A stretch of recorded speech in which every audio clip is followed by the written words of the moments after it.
Oh, God. Jeez. Man.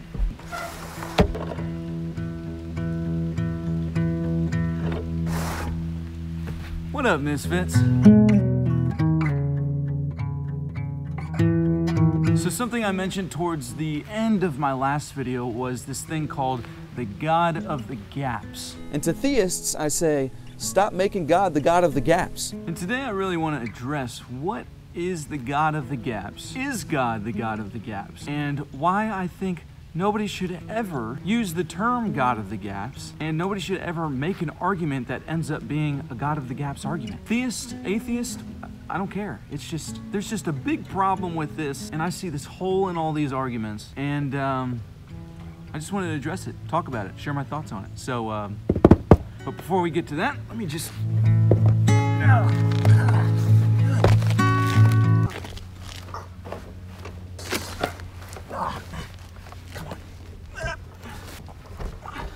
Are you serious right now? Oh my God, dude, just shut. Oh, screw it.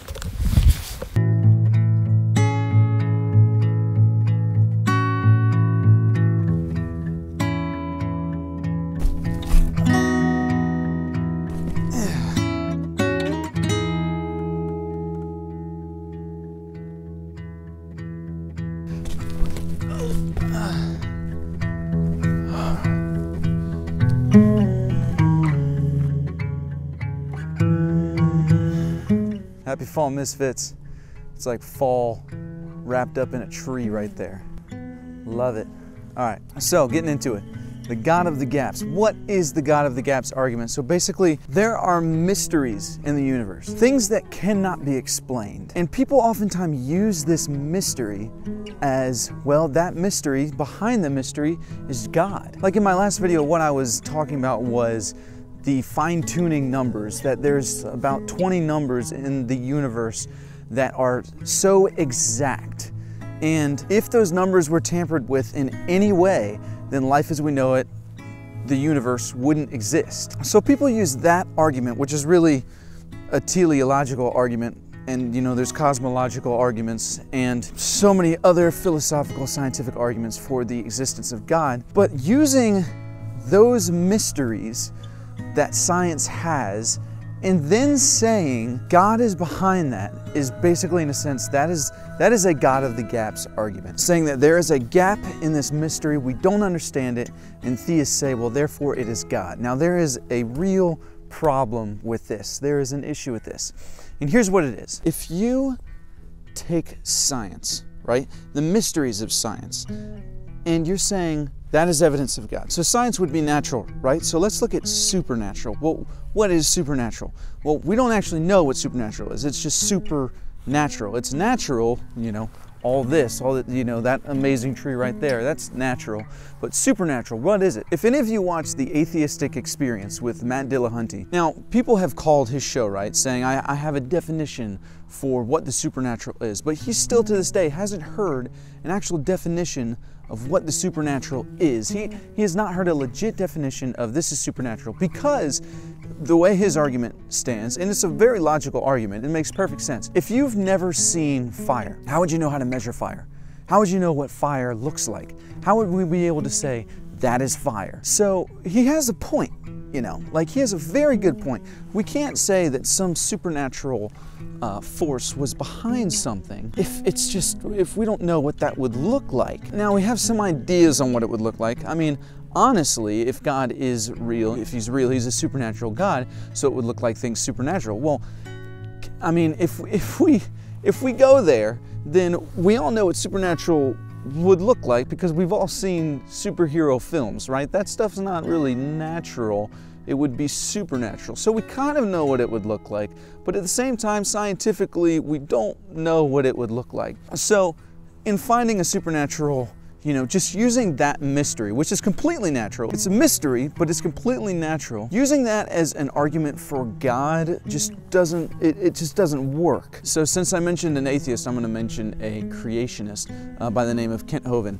And Kent Hovind uses this analogy of basically creation. And I got this from a video that he was in a debate with an atheist evolutionist, and he was saying, so imagine the universe is a computer. And for this computer, we're trying to figure out how it's made. How is the computer made? And so we're all trying to figure out how this is made, but the one rule of thumb is you can't say it was made by a human. You got to figure out how this computer was made, but you can't say that the idea, the brain behind it was human. Now, of course, he uses that as basically an analogy for saying, try to explain the universe, and oh, by the way, you can't use God as a reasonable example as this is a thing. So he argues the fact that we're looking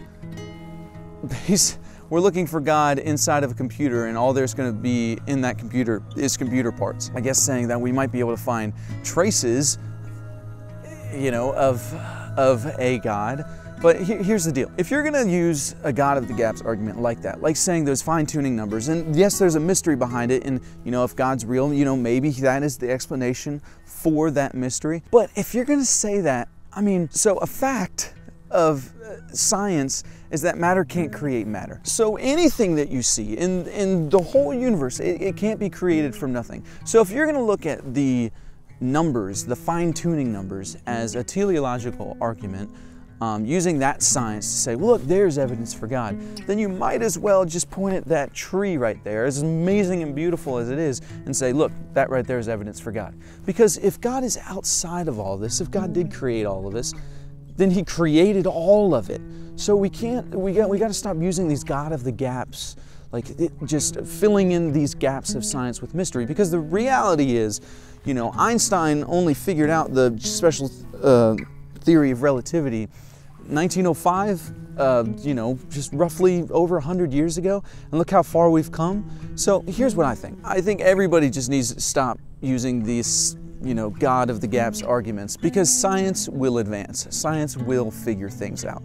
And honestly, if science advances and starts figuring everything out, that doesn't, like, okay, maybe, just maybe, they would come across, okay, now there is another realm. Now there is something else.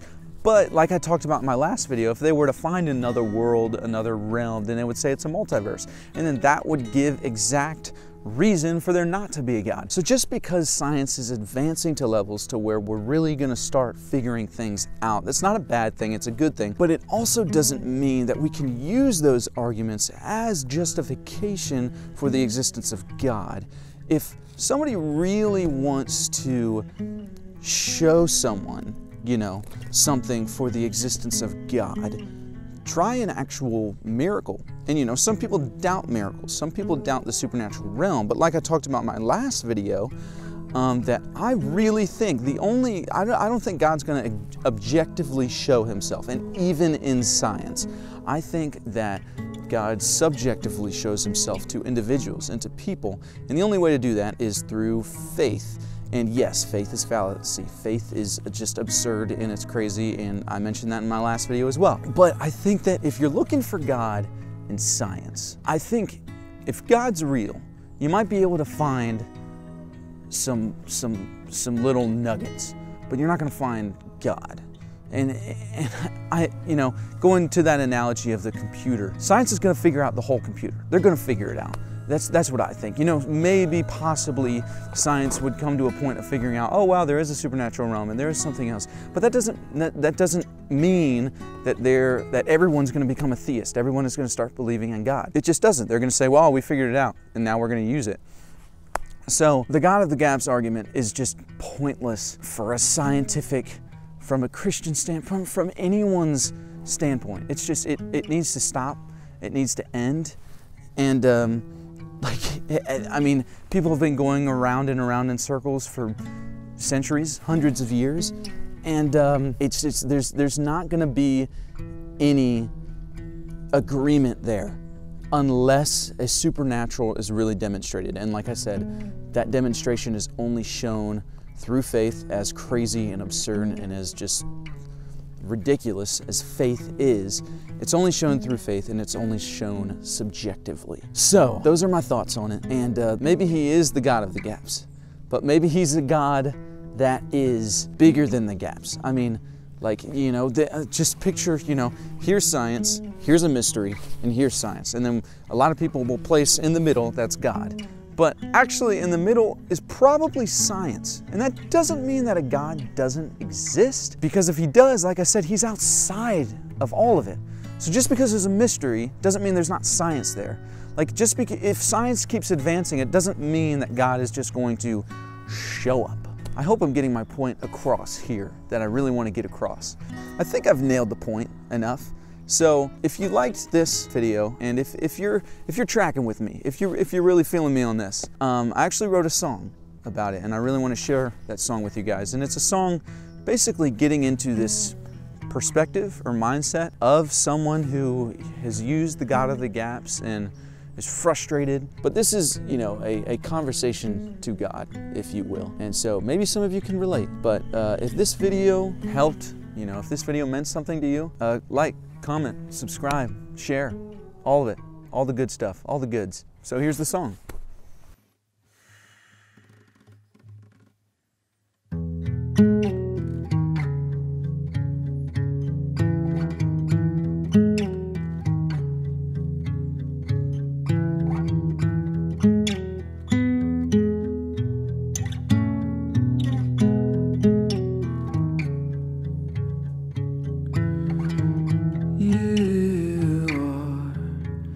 God of the gaps, rooted in your own moral map. You've become my excuse. When will you? Will nature find you?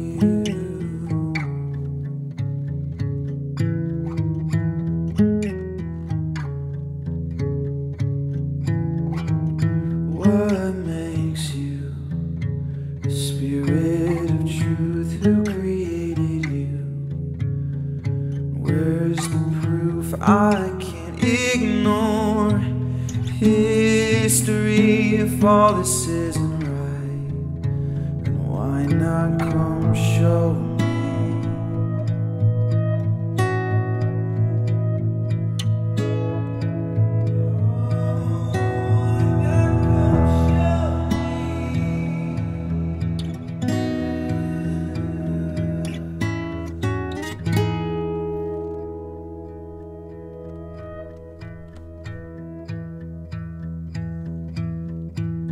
You are the God of the gaps, unknown to the eyes of men. What makes you the Spirit of truth who created you? Am I the proof?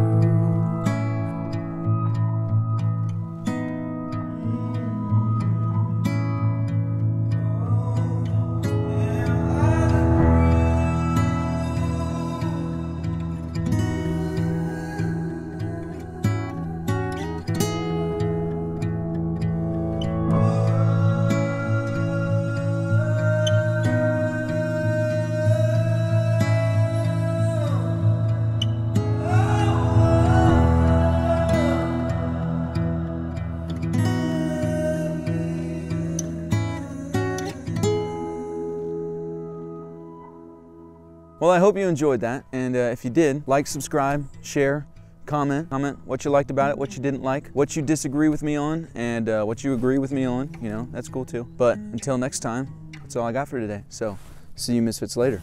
Peace!